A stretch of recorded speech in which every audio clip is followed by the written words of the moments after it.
July 17, 1957 ഒരു called വാർ സമയത്താണ് ഈ സംഭവം നടക്കുന്നത്. 6 ക്രൂ മെമ്പേഴ്സ് അടങ്ങുന്ന ബോയിങ് RB-47 എന്ന് പറയുന്ന ഒരു വിമാനം ഫോർബ്സ് എയർഫോഴ്സ് ബേസിൽ നിന്ന് പറന്നുയരുന്നു. ഇവർക്ക് ഇത് സർവ്വസാധാരണമായിട്ടുള്ള ഒരു ട്രെയിനിങ് ഫ്ലൈറ്റ് മാത്രമായിരുന്നു. പക്ഷേ ഇവരാരും അറിഞ്ഞിരുന്നില്ല ഇവരുടെ ജീവിതം തന്നെ മാറ്റിമറിക്കുന്ന സംഭവ വികാസങ്ങളാണ് അത് നടക്കാൻ പോകുന്നത്. ഈ മിഷന്റെ ശരിക്കുള്ള ദൗത്യം എന്താ വെച്ചാൽ റേഡാർ സിഗ്നൽസ് എല്ലാം ക്യാപ്ചർ ചെയ്യുക എന്നുള്ളതായിരുന്നു. എവിടെ നിന്നൊക്കെയാണ് റേഡാർ സിഗ്നൽസ് എമിറ്റ് ചെയ്യുന്നത് അതിനെല്ലാം ഒന്ന് മാപ്പ് ചെയ്യാൻ വേണ്ടിയിട്ടാണ് ശരിക്കും അന്ന് ആ ഒരു ഫ്ലൈറ്റ് എടുത്ത് ഇറങ്ങിയത്. അങ്ങനെ ഇവരുടെ ആ ഒരു റുട്ടീൻ ട്രെയിനിങ് പ്രോഗ്രാം നടന്നു പോയിക്കൊണ്ടിരിക്കുകയായിരുന്നു. അങ്ങനെ കുറച്ചു നേരം കഴിഞ്ഞപ്പോഴുണ്ട് ഇവരുടെ കൺമുന്നിലുള്ള റഡാറിൽ എന്തോ ഒരു ഒബ്ജക്റ്റ് ഇങ്ങനെ പൊങ്ങി വരുന്നതായിട്ട് കാണുന്നത്. ഇപ്പോഴത്തെ സമയം എന്ന് പറയുന്നത് വെളുപ്പിന് 4 മണിയാണ്. അങ്ങനെ റഡാറിൽ കാണുന്ന ഈ ഒരു ഒബ്ജക്റ്റിനെ 1 മണിക്കൂറോളം അവർ കാണുന്നു. ഈ 1 മണിക്കൂർ കൊണ്ടാവട്ടെ ഈ വിമാനം 3 സ്റ്റേറ്റുകളെ കവറും ചെയ്തിട്ടുണ്ട്. സാധാരണ ഒരു റഡാർ സിഗ്നൽ ആണെന്നുണ്ടെങ്കിൽ അത് ഒരു സ്ഥലത്ത് അനങ്ങാണ്ട് നിൽക്കുന്ന രീതിയിലായിരിക്കും റഡാറിലത്തെ സ്ക്രീനിൽ നിന്ന് നമുക്ക് കാണാൻ കഴിയുന്നത്. പക്ഷേ ഈ ഒരു സിഗ്നൽ വളരെയധികം ഓഡായിട്ടാണ് ബിഹേവ് ചെയ്യുന്നത്. അതായത് ഈ സിഗ്നൽ ഇവർ സഞ്ചരിച്ചിരുന്ന വിമാനത്തിനോടൊപ്പം തന്നെ പറക്കുന്ന രീതിയിലാണ് ശരിക്കും അവർ ഡിറ്റക്ട് ചെയ്യുന്നത്. അതും ഈ വിമാനം ഏകദേശം ഒരു 800-850 km/h സ്പീഡിലാണ് യാത്ര ചെയ്തുകൊണ്ടിരുന്നത്. ആദ്യമൊന്നും ഒരു വലിയ കാര്യമായിട്ട് എടുത്തില്ലായിരുന്നു. പക്ഷെ പിന്നീട് ഇവർക്കത് വളരെയധികം ടെൻഷനായിട്ട് മാറി. അതിന്റെ കാരണം എന്താ വെച്ചാൽ ഈ സമയം എന്ന് പറയുന്നത് യുദ്ധത്തിന്റെ ഒരു സമയമാണ്. അതുകൊണ്ട് ഇനി ഏതെങ്കിലും ഒരു എനിമി എയർക്രാഫ്റ്റ് അവരെ പുറകെ ഇങ്ങനെ വച്ച് പിടിക്കുന്നതാണോ എന്നുള്ളൊരു ടെൻഷനായിരുന്നു ഇവർക്ക് എല്ലാവർക്കും ഉണ്ടായിരുന്നത്. അങ്ങനെ ഈ കലാപരിപാടി കുറച്ച് സമയം മുന്നോട്ട് വന്നു. അപ്പോ ഈ ഫ്ലൈറ്റ് ഓടിച്ചിരുന്ന ആ പൈലറ്റ് ദൂരെ എന്തോ ഒരു പ്രകാശം തെളിഞ്ഞു വരുന്നതായിട്ട് കാണുന്നു. ഇത് കണ്ടപ്പോൾ നമ്മുടെ പൈലറ്റിന് പ്രത്യേകിച്ചൊന്നും തോന്നിയില്ല. പക്ഷെ അദ്ദേഹത്തിന്റെ കിളി പോയത് എപ്പോഴാന്ന് വെച്ചാൽ ഈ ഒരു പ്രകാശം ഈ ഫ്ലൈറ്റിന്റെ അടുത്തേക്ക് പറന്നു വരുന്നതായിട്ടാണ് ഇദ്ദേഹം പിന്നീട് കാണുന്നത്. ഇത് കണ്ടപ്പോൾ ഇദ്ദേഹം ആദ്യം വിചാരിച്ചത് എന്താണെന്നറിയോ, ഒരു ഫ്ലൈറ്റ് ഇദ്ദേഹത്തിന്റെ നേർക്ക് നേരെ ഇങ്ങനെ വരുന്നതായിരിക്കുന്നതാണ് വിചാരിച്ചത്. പക്ഷെ അദ്ദേഹം വേറൊരു കാര്യം കൂടി ശ്രദ്ധിച്ചായിരുന്നു. അതായത് ഒരു വിമാനത്തിന്റെ ചിറകുകളുടെ അറ്റത്ത് നാവിഗേഷൻ ലൈറ്റ്സ് എന്ന് പറയുന്ന ഒരു സംഭവം ഉണ്ട്. അതായത് പച്ചയും നീല കളറിലുള്ള 2 ലൈറ്റുകൾ ഇങ്ങനെ കത്തുന്നുണ്ടായിരിക്കും. ഈ ലൈറ്റുകളെല്ലാം നിർബന്ധമായിട്ടും എല്ലാ വിമാനത്തിലും ഘടിപ്പിച്ചിരിക്കണം എന്നുള്ളൊരു നിയമം ആ കാലത്തും ഇപ്പോഴും ഉണ്ട്. അത് എയർ സേഫ്റ്റിയുടെ ഭാഗമായിട്ടുള്ള ഒരു കാര്യം മാത്രമാണ്. പക്ഷേ ഇദ്ദേഹം നോക്കും വേണ്ടി അത്തരത്തിലുള്ള ലൈറ്റുകളൊന്നും ഇദ്ദേഹത്തിന് കാണാൻ കഴിയുന്നില്ല.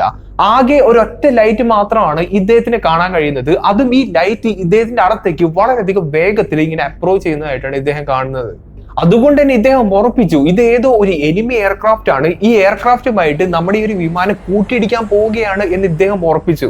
അങ്ങനെ ഇദ്ദേഹം ഈ ഒരു പ്രകാശത്തെ കണ്ണടയ്ക്കാണ്ട് നോക്കി നിൽക്കുമ്പോഴാണ് ഈ പ്രകാശം പെട്ടെന്ന് ഇദ്ദേഹത്തിന്റെ എയർക്രാഫ്റ്റ് മുന്നിൽ കൂടെ ഇങ്ങനെ പാസ് ചെയ്തു പോകുന്നു. നിങ്ങളൊരു കാര്യം ആലോചിക്കുക, ഈ സംഭവങ്ങളൊക്കെ നടക്കുന്നത് 800ഓളം km/h സ്പീഡിൽ യാത്ര ചെയ്യുന്ന ഒരു വിമാനത്തിന്റെ മുന്നിൽ വെച്ചതാണ്. അതേ സമയത്ത് തന്നെ ഈ ഫ്ലൈറ്റിനകത്ത് ഉണ്ടായിരുന്ന മറ്റുള്ള ക്രൂ മെമ്പേഴ്സ് എല്ലാം ഈ ഒരു സംഭവത്തെ റേഡാറിൽ ഡിറ്റക്ട് ചെയ്തിട്ടുണ്ടായിരുന്നു. അപ്പോൾ ഈ സംഭവങ്ങളുടെ കലാപരിപാടി മുഴുവനും റേഡാറിൽ പിടിച്ചിട്ടുമുണ്ട്. ഇവിടുത്തെ ഒരു സിറ്റുവേഷൻ എന്താ വെച്ചാൽ ഒരേ സമയം പൈലറ്റ് ഈ ഒരു പ്രകാശത്തെ നേരിട്ട് കാണുകയും ചെയ്തു, അതേ സമയത്ത് റേഡാറിൽ ഈ ഒരു സംഭവത്തെ പിടിക്കപ്പെടുകയും ചെയ്തു. അതായത് ഇവിടെ റേഡാർ ഡേറ്റ ഉണ്ട്, ഒരാളുടെ വിഷ്വൽ ഡേറ്റ ഉണ്ട്.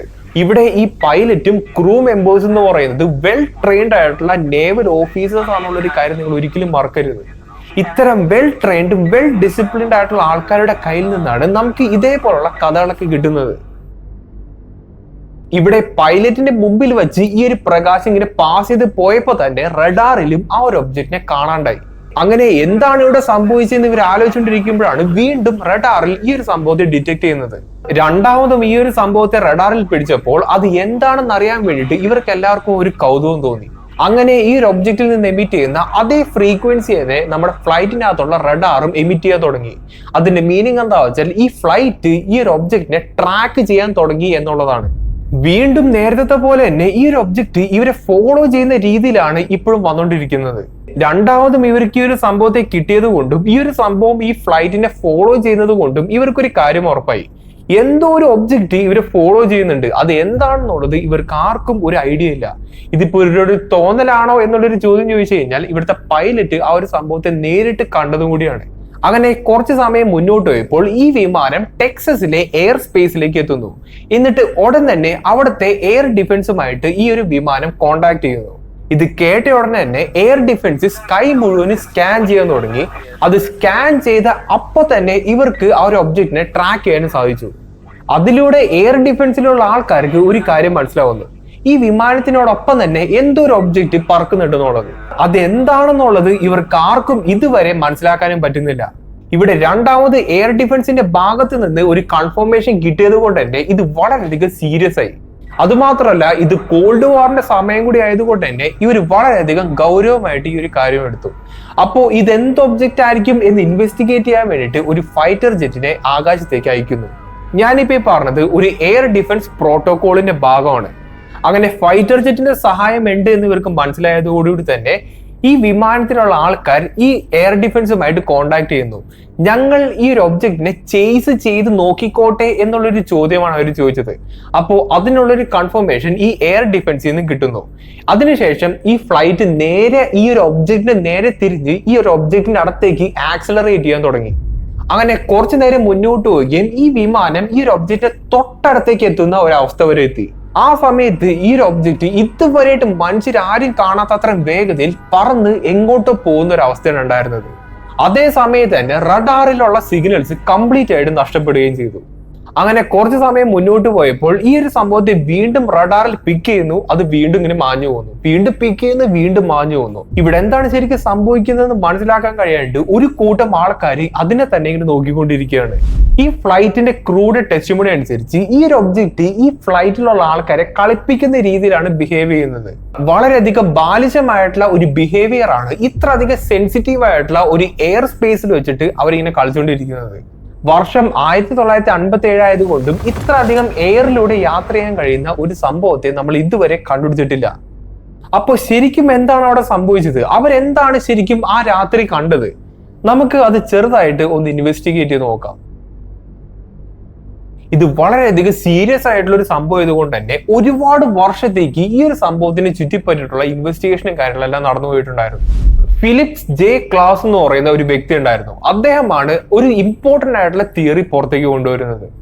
സംഭവം എന്താ വെച്ചാൽ, ഈ ഫ്ലൈറ്റിന്റെ അകത്തുള്ള റഡാർ ഇല്ലേ, അത് ഡിറ്റക്ട് ചെയ്ത ആ റേഡിയോ ഫ്രീക്വൻസി ഇല്ലേ, ആ ഫ്രീക്വൻസി മിസിസിപ്പിയിലുള്ള ഒരു റഡാർ സിസ്റ്റത്തിന്റെ സെയിം ഫ്രീക്വൻസി തന്നെയായിരുന്നു. അതുകൊണ്ട് തന്നെ ഇദ്ദേഹത്തിന്റെ തിയറിയിലൂടെ ഇദ്ദേഹം പറയുന്നത് എന്താ വെച്ചാൽ, മിസിസിപ്പിയിൽ നിന്ന് എമിറ്റ് ചെയ്യുന്ന ആ ഒരു സിഗ്നലിനെ കണ്ടിട്ട് തെറ്റിദ്ധരിച്ചിട്ട് അവർ ഇതിനൊരു UFO ആയിട്ട് കണ്ടതായിരിക്കാം എന്നാണ് അവർ പറയുന്നത്. ഇദ്ദേഹത്തിന് ഈ ഒരു തിയറി ശരിയാവണമെന്നുണ്ടെങ്കിൽ മിസിസിപ്പിയിൽ നിന്ന് എമിറ്റ് ചെയ്യുന്ന ആ ഒരു റഡാറില്ലേ, ആ ഒരു സ്ഥലം ഇല്ലേ, അത് ഈ ഫ്ലൈറ്റിന് അത്രയും സ്പീഡിൽ ഇങ്ങനെ പൊക്കൊണ്ടിരിക്കണം. അനങ്ങിക്കൊണ്ടിരിക്കുന്ന റഡാർ സിസ്റ്റത്തിൽ നിന്ന് എമിറ്റ് ചെയ്യുന്ന സിഗ്നൽസ് ആണ് ഈ ഒരു സംഭവത്തിന് അത് ഡിറ്റക്ട് ചെയ്തത് എന്നുള്ള ഒരു കണ്ടീഷൻ സാറ്റിസ്ഫൈ ചെയ്താൽ മാത്രമാണ് ഇദ്ദേഹത്തിന്റെ തിയറി കറക്റ്റ് ആവുള്ളൂ. പക്ഷെ മിസിസിപ്പിയിൽ നിന്ന് വരുന്ന സിഗ്നൽ അനങ്ങാണ്ട് നിൽക്കുന്ന ഒരു സ്ഥലത്ത് നിന്ന് എമിറ്റ് ചെയ്യുന്ന സിഗ്നൽസ് മാത്രമാണ്. അതുകൊണ്ട് ഇദ്ദേഹത്തിന്റെ ഈ ഒരു തിയറി നമുക്ക് പയ്യൊന്ന് സൈഡാക്കാൻ പറ്റും. പിന്നീട് വരുന്ന എക്സ്പ്ലനേഷൻ അവസാനം നടന്ന ഒരു സംഭവത്തെ ചുറ്റിപ്പറ്റിയിട്ടാണ്. അതായത് അവസാനം ഇവിടെ റേഡാറിൽ ഇങ്ങനെ സംഭവത്തെ കാണിക്കുന്നു, പിന്നെ മാഞ്ഞു വന്നു, പിന്നെ കാണിക്കുന്നു, പിന്നെ മാഞ്ഞു വന്നു. അങ്ങനെ കുറെ നേരം പിന്നെ സംഭവിച്ചു പോയിട്ടുണ്ടായിരുന്നു. അപ്പോ അതിന്റെ ഒരു എക്സ്പ്ലനേഷൻ ആണ് വീണ്ടും പുറത്തേക്ക് വരുന്നത്. ഇത് കാലഘട്ടം 1950-കൾ ആയതുകൊണ്ട് തന്നെ ആ കാലത്തെ ടെക്നോളജിക്കൽ ലിമിറ്റ് എന്നൊക്കെ പറയുന്നത് വളരെയധികം പരിമിതമാണ്. അതുകൊണ്ട് തന്നെ ഇത്തരം റഡാർ സിഗ്നൽസ് എല്ലാം മലയുടെയും കുന്നിന്റെയും ആ ഒരു ടെറൈൻ അനുസരിച്ച് മാറിക്കൊണ്ടിരിക്കും. അതിന്റെ അർത്ഥം എന്താ വെച്ചാൽ, ഈ സിഗ്നൽസ് റഡാർ സ്ക്രീനിലൂടെ നോക്കുകയാണെങ്കിൽ നമുക്ക് അതിങ്ങനെ മാഞ്ഞുപോവും പിന്നെ വരും, മാഞ്ഞുപോവും പിന്നെ വരും. ആ ഒരു അപ്പിയറൻസ് ആയിരിക്കും നമുക്ക് കാണാൻ കഴിയുന്നത്. അത് നമുക്ക് അറിയാവുന്ന ഒരു ഫാക്ട് തന്നെയാണ്. ഇവിടെ ഇൻവെസ്റ്റിഗേറ്റ് ചെയ്ത ആൾക്കാർ ഈ വിമാനത്തിന്റെ അകത്തുള്ള ആ ഒരു റഡാർ സിസ്റ്റത്തിന്റെ ഫ്ലൈറ്റ് പാത്ത് എടുത്ത് നോക്കുന്നു. അത് നോക്കിയപ്പോണ്ട് എപ്പോഴൊക്കെ മലയും കുന്നും ഇങ്ങനെ കയറി വരുന്നോ അപ്പോഴാണ് ഈ റഡാറിൽ നിന്ന് ഈ ഒരു സംഭവം ഇങ്ങനെ കംപ്ലീറ്റ് ആയിട്ട് കട്ടായി പോകുന്നത്. ഈ മലയും കുന്നും ഫ്ലൈറ്റ് മുന്നിലോട്ട് പോകുമ്പോൾ മാറിപ്പോകുന്നത് കൊണ്ട് തന്നെ വീണ്ടും ഈ ഒരു സംഭവം റഡാറിൽ ഇങ്ങനെ അപ്പിയർ ആവുന്നു. അതുകൊണ്ട് തന്നെ അവസാനം സംഭവിച്ച ആ ഒരു മാഞ്ഞു പോകുന്നു പിന്നെ വരുന്നു, മാഞ്ഞു പോകുന്നു പിന്നെ വരുന്നു, ആ ഒരു സംഭവം അവിടെ സോൾവ് ആയി. അതോടൊപ്പം തന്നെ ഈ വിമാനം പറക്കുന്ന അതേ സമയത്ത് തന്നെ ഒരു കൊമേഴ്ഷ്യൽ ഫ്ലൈറ്റ് അതേ വഴിയിലൂടെ പോകുന്നുണ്ടായിരുന്നു എന്നുള്ളൊരു ഡാറ്റ നമുക്ക് കിട്ടിയിട്ടുണ്ട്. ഇതിന്റെയൊക്കെ അർത്ഥം എന്താ വെച്ചാൽ, ഈ കേസ് കംപ്ലീറ്റ് ആയിട്ട് സോൾവ് ആയ രീതിയിലാണ് നമുക്കിപ്പോൾ കാണാൻ കഴിയുന്നത്. അതിനനുസരിച്ചുള്ള തെളിവുകളും കാര്യങ്ങളെല്ലാം നമുക്ക് പയ്യെ പയ്യെ കിട്ടി വരുന്നു. പക്ഷെ ഇവിടെ വേറൊരു കുഴപ്പമുണ്ട്. നമ്മുടെ പൈലറ്റ് കണ്ണുകൊണ്ട് ഒരു സംഭവത്തെ കണ്ടിട്ടുണ്ട്. ഈ പൈലറ്റ് എന്ന് പറയുന്ന ആവട്ടെ നിസ്സാര ആളെന്നല്ല, ഒരു കൊമേഴ്ഷ്യൽ ഫ്ലൈറ്റിന്റെ പൈലറ്റും കൂടിയല്ല. അദ്ദേഹം വെൽ ട്രെയിൻഡ് ആയിട്ടുള്ള ഒരു നേവൽ പൈലറ്റ് ആണ്. അപ്പോൾ അദ്ദേഹത്തിന്റെ ടെസ്റ്റിമോണി എന്നൊക്കെ പറയുന്നത് വളരെയധികം ക്രെഡിബിൾ ആയിട്ടുള്ള ഒരു സംഭവം തന്നെയാണ്. ഇദ്ദേഹം ആ രാത്രി എന്താണ് കണ്ടത് എന്നുള്ളൊരു കാര്യം ആർക്കും മനസ്സിലാക്കാനും പറ്റുന്നില്ല. അപ്പോഴാണ് സ്കെപ്റ്റിക്സ് പുറത്തേക്ക് വരുന്നത്. അതായത് ഇതൊരു രാത്രി സമയത് കൊണ്ട് തന്നെ ഇത് ചിലപ്പോ ഒരു ഒപ്റ്റിക്കൽ ഇല്യൂഷൻ ആയിരിക്കാം എന്നുള്ളൊരു കാര്യമാണ് ഇവരെല്ലാരും പുറത്തേക്ക് കൊണ്ടുവരുന്നത്. പക്ഷെ ഇവർ ഈ പറഞ്ഞതിന് യാതൊരു തെളിവോ എവിഡൻസും ഇല്ലാത്തത് കൊണ്ട് തന്നെ നമുക്ക് പ്രത്യേകിച്ച് അതൊരു കൺഫർമേഷൻ ആയിട്ട് എടുക്കാനും കഴിയില്ല. അതോടൊപ്പം ഈ ഒരു ഒബ്ജക്റ്റ് ചേസ് ചെയ്യുന്ന സമയത്ത് ഈ ഒരു സംഭവം വളരെയധികം വേഗത്തിലാണ് പറന്നുയർന്നു പോയത്. അപ്പോ ഇതൊക്കെ എന്താണ് എന്നുള്ളൊരു കാര്യം ആർക്കും പറയാനും കഴിയുന്നില്ല. എല്ലാം കൂടി ആയപ്പോൾ ഈ ഒരു കേസ് ഈ ലോകത്തിലെ തന്നെ ഏറ്റവും കൂടുതൽ ഇമ്പോർട്ടന്റ് ആയിട്ടുള്ള UFO ഇൻസിഡന്റ് ആയിട്ട് മാറിക്കഴിഞ്ഞു. പ്രൊജക്ട് ബ്ലൂ ബുക്കിന്റെ ഭാഗമായിട്ട് വളരെയധികം ഒരുപാട് വർഷങ്ങളോളം നീണ്ടു നിന്ന ഇൻവെസ്റ്റിഗേഷന് വിധേയമായിട്ടുള്ള ഒരു കേസും കൂടിയായിരുന്നു. പിന്നെ വേറൊരു കാര്യം കൂടിയുണ്ട്. ഫിലിപ്പ് ജെ ക്ലാസ് എന്ന് പറയുന്ന ഈ ഒരു വ്യക്തിയില്ലേ, അദ്ദേഹം വളരെയധികം ഇമ്പോർട്ടന്റ് ആയിട്ടുള്ള ഒരു പോയിന്റ് കൂടി പറയുന്നുണ്ട്. ഈ വിമാനത്തിന്റെ അകത്തുള്ള റഡാറില്ലേ, അതിന് അനങ്ങുന്ന ഒബ്ജക്റ്റുകളെ ഡിറ്റക്ട് ചെയ്യാനുള്ള കഴിവില്ല. അതേ സമയത്ത് തന്നെ ഒരു കൊമേഴ്ഷ്യൽ വിമാനം ഇവരുടെ ഈ ഒരു എയർ സ്പേസിലൂടെ പറന്നു കളിക്കുന്നതായിട്ടുള്ള ഒരു ഡാറ്റയും നമ്മുടെ കയ്യിലുണ്ട്.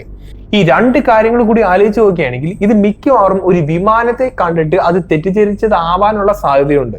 എന്തൊക്കെ തന്നെയായാലും ഈ പൈലറ്റ് എന്താണോ കണ്ടത് അത് ഈ പൈലറ്റ് മാത്രമാണ് കണ്ടിരിക്കുന്നത്.